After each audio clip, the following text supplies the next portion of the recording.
Speed clearing the Infernal Hordes tier 8, slaying Echo of Lilith in style, and blasting tier 101 pits is what you wish to do, then this is the build for you. I'm Mippy, and welcome to my Andariels Barrage Rogue Guide for Diablo 4 Season 5.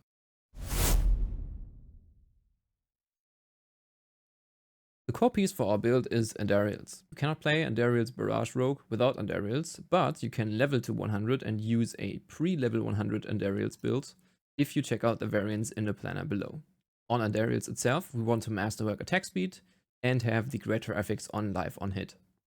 We do not need additional attack speed other than the masterworks, because we reach the 100% attack speed breakpoint from gear comfortably with just Andariels, Starless Skies, and whatever roll we get on Fists of Fate does not matter, because we have 15% attack speed from our key passive close quarters combat. On Tyrael's Might, we want to masterwork maximum resistance to all elements twice. This is important to cap out the maximum resistance closer to 85%. A third masterwork here would not give us much of a benefit, because otherwise we would lose out on the damage reduction. So we want to have the greater effects ideally either on damage reduction if you are lucky enough to get a greater affix, or if you get the greater affix on maximum resistance instead. You do not need to masterwork maximum resistance to all elements and can have all the three masterworks to damage reduction. In the sockets for our gear, we include rubies to boost our defenses. If you have very great gear, you can also drop the rubies for emeralds. If you are thinking, I do not have all these Ubi uniques, well then fear not, there's also a starter variant for Andariels Barrage, which is also listed in the variants below, where I have listed alternatives to Tyrael's Might and Ring of Starless Skies, which if you do not have Ring of Starless Skies, you need to compensate the resource cost reduction in other ways, for example with a roll of resource cost reduction on your bow, or with resource cost reduction tempers, or lucky hit chance to restore primary resource on rings. For our gloves, we're going to use Fist of Fate, and here we want ideally lucky hit chance to be the greater affix and want to put all of the masterworks on lucky hit chance as well to reach the listed 203.3% lucky hit chance breakpoint for Andariels Barrage. This breakpoint is important because it gives us a 100% chance to proc Andariels from our Bursting Venoms pool. If we're looking at Andariels itself, more lucky hit chance is going to give us more procs for Andariels, and that means more damage. That is great for our innovation skill, which gives us a chance to restore 8 energy. On the pants, we are going to use regular pants with dexterity, maximum life, and armor. And on the pants, it's important to masterwork the dexterity for more damage. Have a lucky hit chance to freeze temper, which is going to allow us to utilize rigid finesse. And we're going to put Umbros on our pants because we want the Dark Shrouds to increase our survivability. Second Wind is chosen here because we spent a lot of resource, and giving us the free barrier is very helpful. For the boots, we are going to use attacks reduce evade cooldown, but the implicit here is not super important. We're going to masterwork dexterity, get movement speed temper. You can also opt for movement speed per Dark Shroud, whatever you prefer. Temper the lucky hit chance to daze, and use the aspect of Noxious Eyes to increase our damage against frozen enemies. Enemies will be frozen very often, especially with the lucky hit chance of freeze temper and considering how much lucky hit chance we have through Fists of Fate. On the bow, we're going to use Creeping Death, which increases our damage for every crowd control that we apply to an enemy.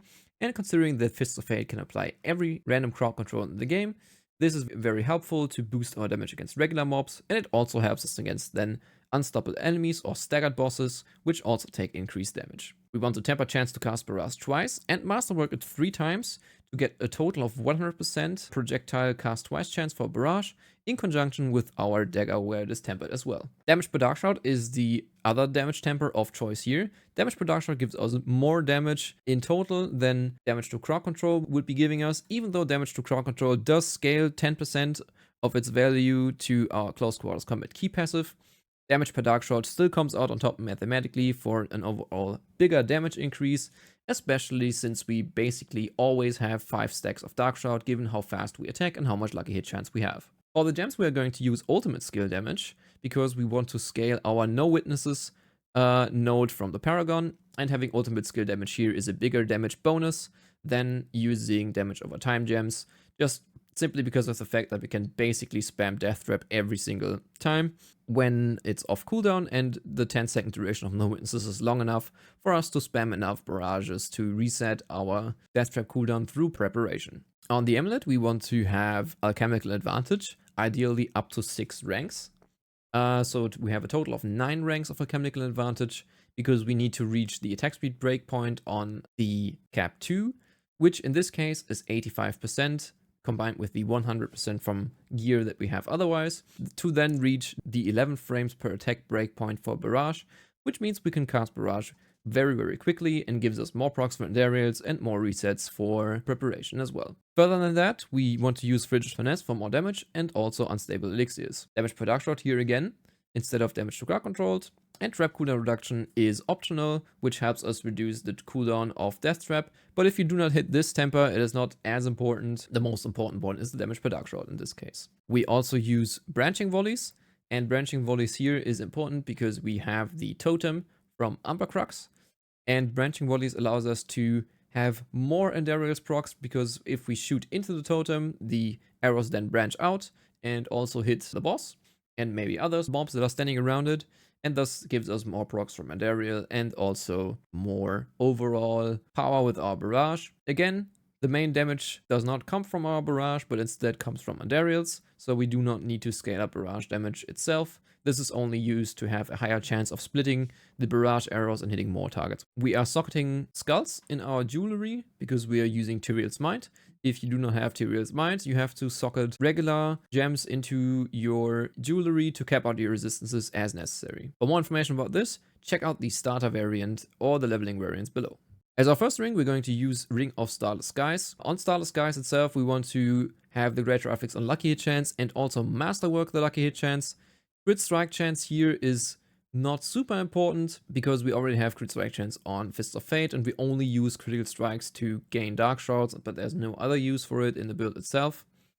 So tempering the masterworking lucky hit chance here is of highest importance. Then we have a ring with the high velocity aspect. This is important to have our barrages pierce through the totem and into our primary target if there's only like the totem and the boss. And on the ring itself, we want to masterwork damage per dark shard for more damage increase and have one tempering roll of poison imbue casts lasting longer, just to have a little bit more convenience and not be starved for poison imbuement. On our first dagger, we're going to use the aspect of bursting venoms to proc poison pools, which also have lucky hit chance and can then proc Andariel's barrage with their own poison ticks. This is important because if we stack more lucky hit chance, these pools will be guaranteed to proc barrage every single time they deal damage. This is very good to increase our Andariel's procs overall. Again, here we're tempering chance to cast barrage twice to reach a total of over 100% to have our barrage chance cast twice. More than 100% chance of barrage casting twice doesn't do anything, so it's basically capped at 100%. And we temper damage per dark shroud.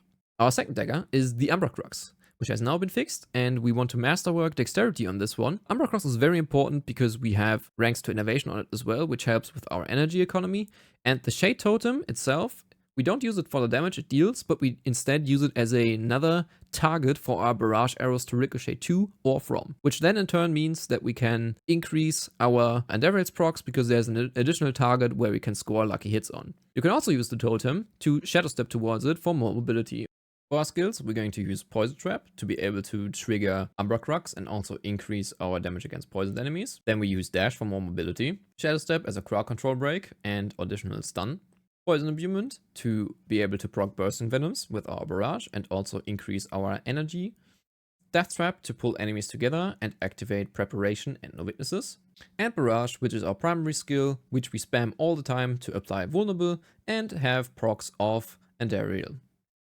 In our skill tree, we take 2 points of Blade Shift, which we do not use, and only use it to advance the skill tree to be able to pick up Barrage, where we pick the Enhanced Barrage and Improved Barrage upgrades to make our enemies vulnerable. Then we take 3 points in Sturdy. We use Shadow Step with the Enhanced Shadow Step and Disciplined Shadow Step upgrades.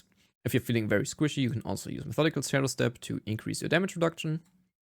Then we use 3 points in Unstable Elixirs to get a damage bonus and a stun whenever we use a health potion. Use this frequently when you encounter elite enemies and want to have more damage against bosses.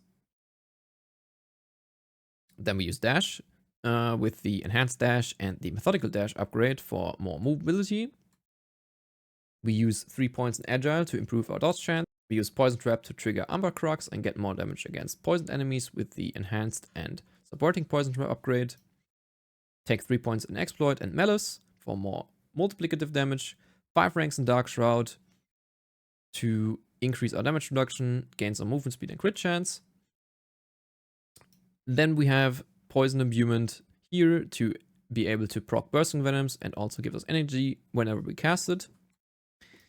And the Mixed Poison Imbuement upgrade also allows us to reset our Poison Imbuement cooldown very quickly through lucky hits. Deadly Venom is used for more multiplicative damage against poison enemies, and Alchemical Advantage again here with ideally 9 ranks to reach the attack speed breakpoint for 11 frames per attack per barrage. This also increases our lucky hit chance, which then leads to more procs for Andariels as well. Points in Frigid Finesse to increase the damage against frozen shield enemies or staggered bosses. And ranks in Innovation to increase our energy that we gain while casting Barrage with lucky hits. 3 points in Alchemist's Fortune to further increase our lucky hit chance whenever we use it with Poison Imbuement. And ranks in Second Wind to grant us a barrier, which happens very often as we are spending a lot of energy while casting Barrage. Then we use Death Trap with Prime Death Trap and Supreme Death Trap to pull enemies together and activate Preparation. For our key passive, we use Close Quarters Combat to gain attack speed in both attack speed caps and to increase our damage against crowd controlled. Again, we do not use damage against crowd controlled as our tempers because damage per Dark Shroud comes out on top mathematically. For Specialization, we use Preparation. We use this to reduce our Death Trap cooldown whenever we cast Barrage and spend energy, and also whenever we cast Death Trap, we reset the cooldowns of all of other skills and also gain damage reduction. With sufficient spam of Barrage, we can get the cooldown of Death Trap very low to be able to benefit from our bonuses from No Witnesses. On the Paragon, we're starting out with the control glyph on the starter board. We pick up a little bit of max life and path into No Witnesses, where we socket in Fluidity. Fluidity increases our damage whenever we cast an agility skill and also increases our energy. This is important to maintain the energy necessary to continuously spam Barrage. We pick up a lot of max life and ultimate skill damage, and then we path into No Witnesses, which is an excellent global damage multiplier whenever we cast Death Trap. It lasts for 10 seconds, and with sufficient spam of Barrage and procs from Preparation, we can get this up all the time. As our third board, we path into Exploit Weaknesses and pick up some max life again, and pick up the Exploit Weaknesses legendary node. We have a lot of lucky hit bonus, so this will proc very often. For our fourth board, we path into Deadly Ambush, pick up Spring Loaded to make our traps spring faster and reduce their cooldown, and socket in Bane for more poisoning damage. The Deadly Ambush legendary node is currently bugged as of patch 1.5.0 and increases your damage against enemies affected by trap skills, regardless whether the damage is a critical strike or not. So this works for the damage over time from Andariels. As our fifth board, we path into Cheap Shot, socket in Tracker for more poisoning damage and more poison duration, pick up a little bit of damage per crowd control to increase our damage bonus from Close Quarters Combat, and then path into the Cheap Shot legendary node, which increases our damage against crowd controlled or against a staggered boss. We also pick up the elite damage reduction from Safeguard. As our final board, we path into Eldritch Bounty, where we socket in the Canny Glyph to increase our non-physical damage, and pick up the legendary node of Eldritch Bounty, which increases our poison damage multiplicatively. In order to reach the breakpoints for this build, you want to have 185% attack speed, which is then divided to 100% from gear and 85% from aspects and passives. If you're not sure about the attack speed caps and how they work, make sure to check out our attack speed in-depth article written on maxroll by Ava. We want to reach the 11 frames per attack breakpoint for a Barrage, and that takes us a total of 185% attack speed to reach it comfortably. We get the 100% from gear through Andariel and Ring of Starless Skies and the first part of Close Quarters Combat, and then the 85% from aspects and passive is reached through the High Velocity aspect, Close Quarters Combat aspect part, and 45% from our Alchemical Advantage rank 9 passive. There's a soft 203% lucky hit chance breakpoint for Andariels.